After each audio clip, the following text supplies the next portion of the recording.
사랑합니다, 행복님. 오늘도 찾아주셔서 감사합니다. 며느리와 시어머니 사이. 참 사소한 일 같아 보이지만 정말 많은 이야기가 오가죠. 그런데 요즘 며느리들은 어떤 순간을 시집살이라 느낄까요? 과거엔 당연했던 말과 행동이 지금은 큰 부담으로 다가올 때가 많습니다. 내가 뭘 그렇게 잘못했나 싶겠지만 며느리들 마음에선 이미 무언가가 쌓이고 있을지도 모릅니다. 작은 오해 하나가 깊은 상처가 되고 사소한 말 한마디가 멀어진 관계의 시작이 되기도 하니까요. 오늘은 며느리들이 왜 이런 일을 시집살이라 느끼는지, 그리고 우리가 놓치고 있는 건 무엇인지 함께 이야기해 보려 합니다. 오늘 이야기, 어쩌면 우리 모두 한 번쯤 겪어봤을지 모릅니다. 첫 번째, 명절 준비는 왜 며느리 몫인가요? 친구 영희 씨는 명절에 이런 일을 겪었다고 합니다. 시댁에 도착하자마자 시어머니가 부엌에 가서 전 좀 부치자고 하셨대요. 영희 씨는 별말 없이 앞치마를 두르고 일을 시작했는데 문득 거실에서 들려오는 소리가 귀에 들어왔습니다. 남편과 시아버지가 거실에 앉아 TV를 보며 웃고 떠드는 소리였죠. 순간 영희 씨는 속으로 이런 생각이 들었습니다. 왜 남편은 저기 앉아 있고 나는 부엌에 있는 거지? 명절은 온 가족이 함께 보내는 날 아니었어?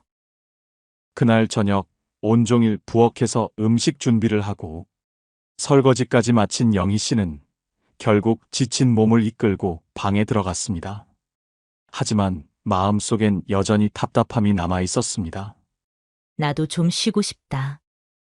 사실 명절에 며느리들에게만 일이 몰리는 이유는 과거의 관습에서 비롯된 경우가 많습니다.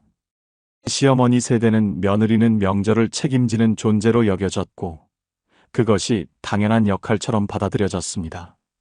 하지만 요즘 세대의 며느리들은 다릅니다.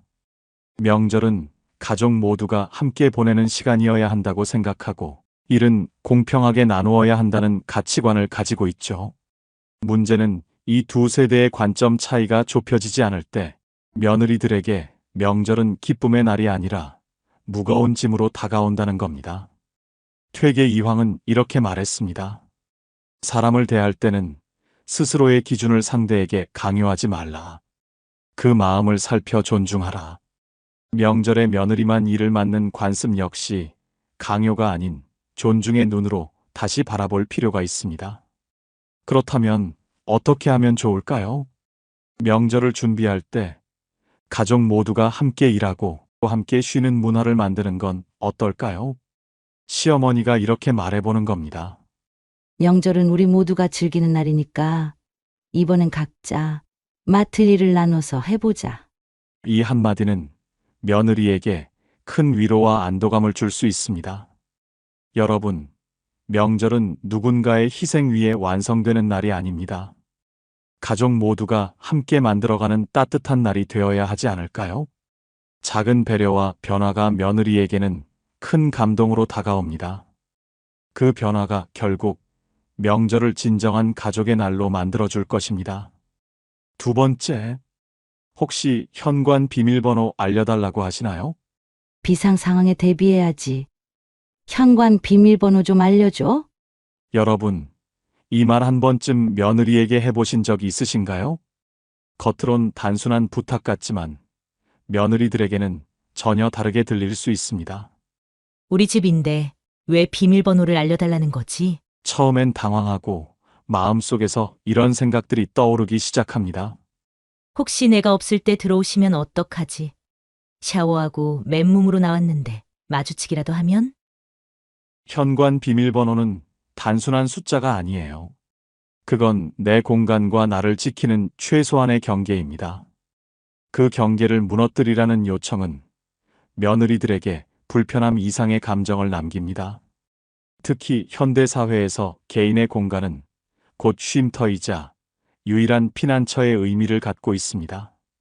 이런 곳에 누군가 허락 없이 들어올 수 있다는 상상만으로도 불안해지는 거죠. 사실 시어머니 세대와 며느리 세대는 가족을 바라보는 관점 자체가 다릅니다. 시어머니 세대는 가족이니까 모든 것을 나눠야 한다는 대가족 중심의 문화를 경험했습니다. 그러나 요즘 며느리들에게 가족은 가까운 사이일수록 서로의 경계를 지켜야 한다는 개념에 더 가깝습니다. 이 차이를 이해하지 못하면 현관 비밀번호 같은 작은 일이 큰 갈등으로 이어질 수 있습니다. 심리학적으로도 경계 설정은 개인의 심리적 안정감을 결정짓는 중요한 요소입니다. 경계를 허물려는 무심한 말 한마디가 상대방에게는 나는 내 사생활을 존중하지 않는다는 메시지로 들릴 수 있습니다. 여러분, 한번 생각해 보세요. 가까운 친구나 직장 동료에게도 내 집 비밀번호 알려줘라고 쉽게 묻지 못하잖아요. 그런데 왜 며느리에게는 당연하다고 여겨지는 걸까요? 법적으로 가족이라 해서 그 마음까지 즉시 가족이 되는 건 아니니까요. 퇴계 이황은 이렇게 말했습니다. 사람의 마음은 먼저 움직이려 하지 말고 깊이 헤아려야 한다. 가족 간의 사랑과 신뢰도 강요가 아니라 헤아림에서 시작됩니다. 그러니 현관 비밀번호를 묻기 전에 한번 생각해 보세요. 이게 정말 필요한 걸까? 혹시 내가 당연하게 여긴 것이 상대방에게는 불편함으로 다가오진 않을까? 가족이란 물리적인 비밀번호를 공유하는 사이가 아니라 서로의 마음을 지키고 존중하는 관계입니다. 현관 비밀번호 대신 마음의 문을 여는 가족이 되어 보세요. 그 배려가 며느리에게 진짜 가족으로 다가가는 첫걸음이 될 겁니다. 세 번째, 연락 좀 자주 해라. 민정 씨는 주말 아침 가족들과 오랜만에 여유로운 브런치를 즐기고 있었습니다. 하지만 그 평온함은 휴대폰의 알림 소리와 함께 깨져버렸습니다. 시아버지에게서 온 메시지였습니다. 연락 좀 자주 해라. 너희 바쁜 건 알지만 요즘 참 외롭구나. 그 한 줄이 민정 씨의 얼굴에서 미소를 사라지게 했습니다. 평화롭던 아침이 갑자기 무거워진 순간이었죠. 며칠 전에도 시부모님은 전화로 왜 이렇게 연락이 안 되니? 전화 한 번 하기가 그렇게 힘든 거냐? 며 서운함을 표하셨습니다. 요즘 세대의 며느리들은 이런 말을 단순한 소통 요청이 아닌 압박으로 느끼곤 합니다. 민정 씨도 그랬습니다. 일, 육아, 살림으로 정신없이 돌아가는 일상에서 시댁에 자주 연락을 드리는 것은 결코 쉬운 일이 아니었습니다. 답장을 쓰다 말고 휴대폰을 내려놓던 민정 씨는 한숨을 내쉬며 생각했습니다. 무슨 말을 해야 하지? 이제 할 말도 없는데. 잠시 후 남편 재훈 씨가 물었습니다. 뭐야? 또 부모님이야? 민정 씨는 터질 듯한 감정을 억누르며 대답했습니다. 또 연락하라네. 난 나름 최선을 다하고 있는데 왜 항상 나만 이런 얘기를 듣는 거지? 재훈 씨는 한숨을 내쉬며 말했습니다. 그냥 엄마 아빠가 외로우신가 보지. 연락 한 번 해드리는 게 그렇게 어려워? 그 말에 민정 씨의 얼굴이 굳어졌습니다. 당신은 왜 항상 나보고 다 이해하라고만 해?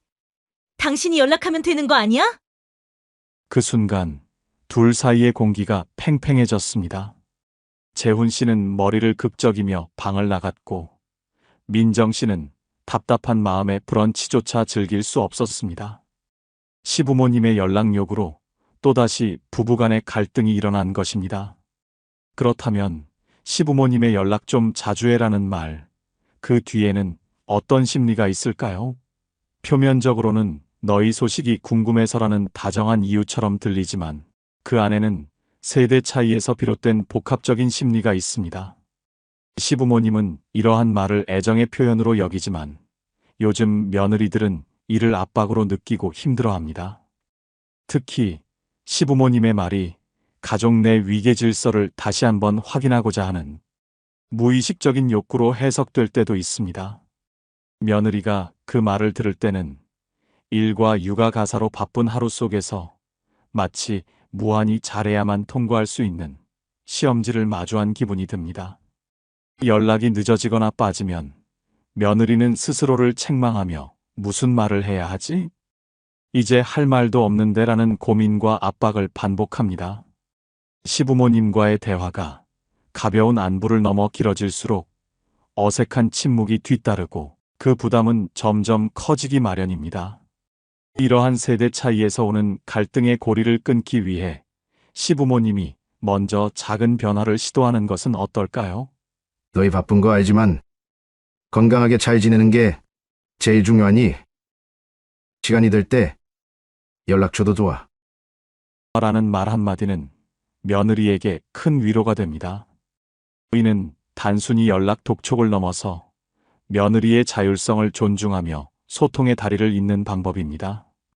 또한 시부모님이 며느리에게 직접 연락을 요구하기보다 아들이 자연스럽게 소식을 전하도록 하거나 중간다리 역할을 할 수 있도록 한다면 며느리도 부담 없이 시부모님과 소통할 수 있습니다.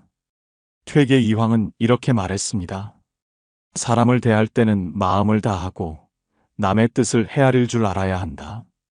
결국 관계는 작은 배려와 이해에서 시작됩니다. 시부모님과 며느리 사이의 연락이 부담이 아닌 진정한 소통의 순간으로 바뀌려면 서로의 마음을 헤아리고 존중하는 노력이 필요합니다. 그럴 때 연락은 단순한 의무가 아니라 서로를 따뜻하게 감싸는 다리가 되어줄 것입니다. 네 번째, 아기 언제 낳을 거니? 손자 언제 낳을 거니? 요즘은 다 늦게 낳는다지만 그래도 너무 늦으면 안 된다.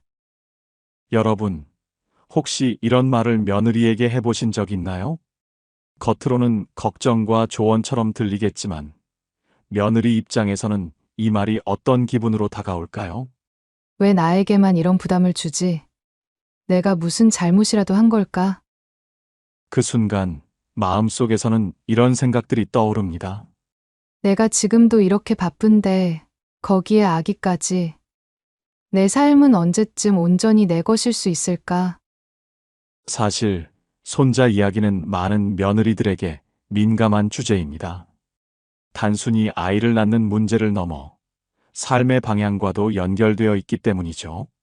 시부모님께는 단순한 기대일지 몰라도 며느리 입장에서는 인생의 중요한 결정을 강요받는 듯한 기분이 들 수 있습니다. 친구 영희 씨도 이런 말을 들었을 때 깊은 고민에 빠졌다고 해요. 시아버지가 요즘 젊은 사람들은 애 안 낳고 뭐하냐? 라고 하셨을 때 순간 얼굴이 굳어졌다고 합니다. 하지만 아무 말도 못하고 억지 미소만 지으며 대답했대요. 네, 곧 생각해 볼게요. 그리고 집에 돌아와 남편에게 속상한 마음을 털어놓았습니다. 왜 내가 이런 얘기를 들어야 해? 당신이 직접 말 좀 해주면 안 돼.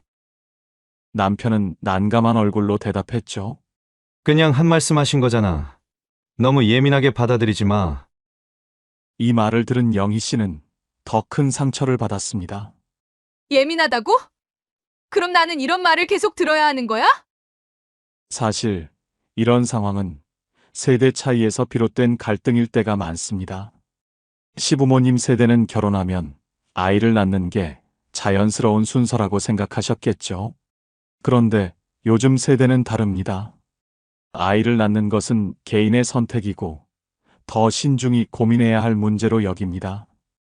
여기에 경제적인 부담, 경력 단절의 두려움, 그리고 개인의 삶에 대한 가치관까지 얽혀 있죠. 그래서 이런 질문은 며느리들에게 단순한 궁금증이 아니라 내가 충분히 잘하지 못하고 있다는 압박으로 느껴질 수 있습니다. 퇴계 이황은 이렇게 말했습니다. 말 한마디가 사람을 구하고 말 한마디가 사람을 망친다. 아이를 낳는 문제처럼 민감한 주제일수록 상대방의 입장을 헤아리는 한마디가 중요합니다. 그렇다면 어떻게 표현하면 좋을까요?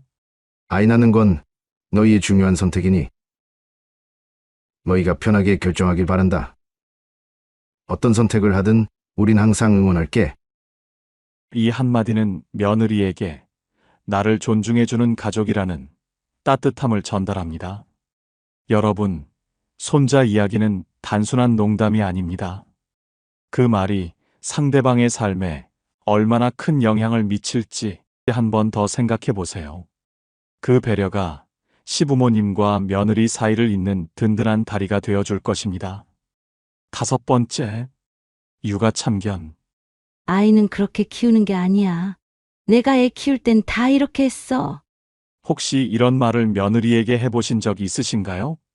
시어머니 입장에선 단순히 경험을 나누고 조언한 것 같지만 며느리들은 이 말을 듣는 순간 이렇게 받아들일 수 있습니다. 내가 엄만데 왜 이렇게 간섭하지? 육아는 부모에게 있어 굉장히 민감한 영역입니다. 아이를 키우는 방식은 단순한 방법의 문제가 아니라 부모로서의 자존감과 연결되어 있기 때문이죠. 이런 상황에서 간섭처럼 들리는 말 한마디는 며느리의 마음을 무겁게 하고 육아의 부담을 한층 더 크게 느끼게 만듭니다. 여기서 더 중요한 건 경계입니다. 내가 아이를 직접 돌보지 않는다면 며느리의 방식을 존중하는 것이 우선입니다. 너희가 알아서 잘하고 있겠지. 나는 믿어. 이 말은 며느리에게 나는 내 방식을 존중하고 있어 라는 메시지를 전합니다. 반대로 내가 아이를 돌보고 있는 상황이라면 내 역할을 분명히 하는 것이 필요합니다. 내가 보는 동안은 이렇게 해볼게. 너희가 맡을 때는 너희 방식대로 해. 이렇게 경계를 명확히 설정하면 불필요한 갈등을 피하고 서로의 역할을 인정하는 관계를 만들어갈 수 있습니다. 율곡 이인은 이렇게 말했습니다. 사람을 대할 때 말은 부드럽게 하고 마음은 깊이 헤아려야 한다. 육아도 다르지 않습니다. 조언보다 신뢰가, 간섭보다 배려가 더 큰 변화를 만들어냅니다. 여러분, 육아는 정답이 없는 영역입니다. 가족 간에도 각자의 방식을 인정하고 존중할 때 진정한 협력이 시작됩니다. 작은 배려와 믿음이 며느리와 시어머니 사이를 더 깊고 따뜻한 관계로 만들어줄 것입니다. 우리가 무심코 던진 말 한마디가 누군가에게는 깊은 상처가 될 수 있습니다. 며느리들이 시집살이라고 느끼는 건 말 속에 담긴 무게 때문일지도 모릅니다. 작은 배려와 존중이 관계의 벽을 허물고 진짜 가족으로 다가가는 첫걸음이 됩니다. 오늘 이야기, 여러분의 따뜻한 변화를 이끄는 계기가 되길 바랍니다. 혹시 여러분도 며느리로서 이런 말을 듣고 마음이 불편했던 경험이 있으신가요? 아니면 시어머니로서 며느리에게 건넨 말이 걱정으로 남았던 적은요? 댓글로 여러분의 이야기를 나눠주세요. 서로의 경험이 더 많은 분들에게 따뜻한 배려를 전할 수 있을 것입니다. 이 영상이 필요한 분들께 공유해 주시고 구독과 좋아요로 저를 응원해 주세요. 여러분과의 소중한 연결이 저에게 큰 힘이 됩니다. 오늘도 여러분의 행복을 빕니다. 이상으로 행복 주문서였습니다.